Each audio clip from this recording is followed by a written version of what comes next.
Philippe Lambert, là, je vous trouve au siège de la région Auvergne-Rhône-Alpes. Ça va être la présentation de la Fédération d'e-sport des équipes de ski. Vous êtes entraîneur de l'équipe de France A, donc le top du top. Présentez-nous un petit peu cette équipe qui, je crois, comporte hommes, femmes, beaucoup d'hommes, une femme. C'est ça. Nous avons référencé une athlète qui s'appelle Marie Baucher, qui détient déjà 8 titres paralympiques sur 2 Paralympiades consécutives, Sochi et Pyeongchang. Et ensuite, nous avons 3 autres athlètes, Arthur Baucher, Jordan Broisin et Thomas Ivan.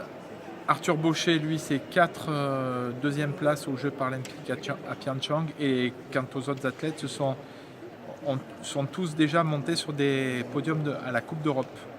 Donc c'est des sportifs accomplis. C'est ça. Comme des valides. Oui. Alors qu'est-ce qui différencie justement le handisport du sport valide?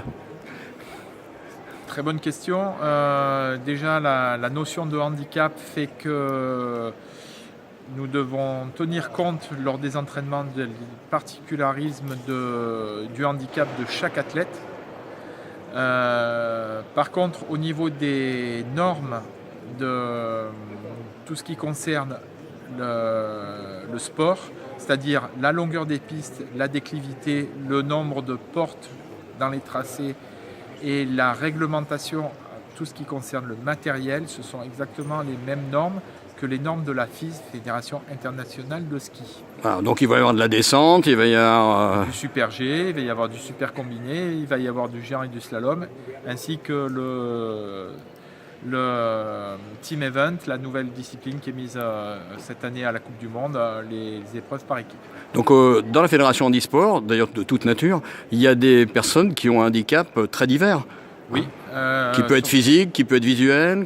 Oui, sur le ski alpin, donc sur la Fédération handisport commission ski alpin, ce sont uniquement des handicaps physiques.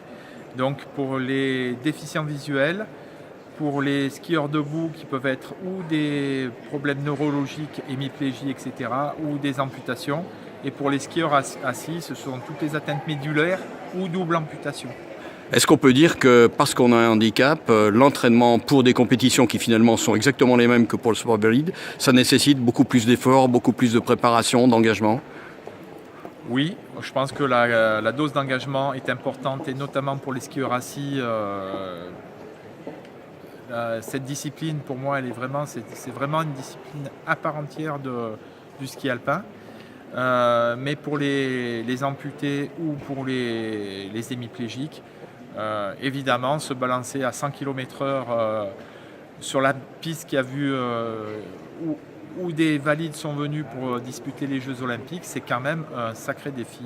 Et je pense que ça demande non seulement une sacrée dose de courage, mais en plus un engagement supplémentaire en termes d'organisation pour pouvoir s'entraîner et être performant à la sortie. Voilà, alors dans notre société, avec la mise en place justement de la diversité, le handisport, c'est de plus en plus représenté, on le voit pour les Jeux Olympiques, peut-être pas aux mêmes heures d'audience avec autant de temps. Qu'est-ce qu'il faudrait faire encore plus justement pour qu'on reconnaisse justement cette dimension du sport? Donner de l'argent. Ouais, c'est fondamental? Oui, c'est le nerf de la guerre. Parce que vous ne jouez pas finalement dans la même catégorie que les valides? Je ne fais pas le comparatif du tout avec les valides. Je parle pour nous, la France, ouais. Je compare avec nos petits camarades étrangers qui sont bien souvent connectés à leur fédération d'appartenance, comme les Américains, les Canadiens, les Suisses,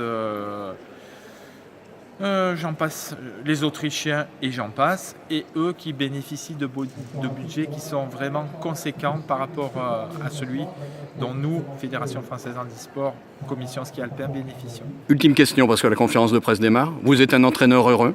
Oui, très heureux. Qu'est-ce qui vous fait vibrer? Tous les résultats des athlètes, leur investissement et puis les voir monter sur les podiums avec les yeux qui brillent.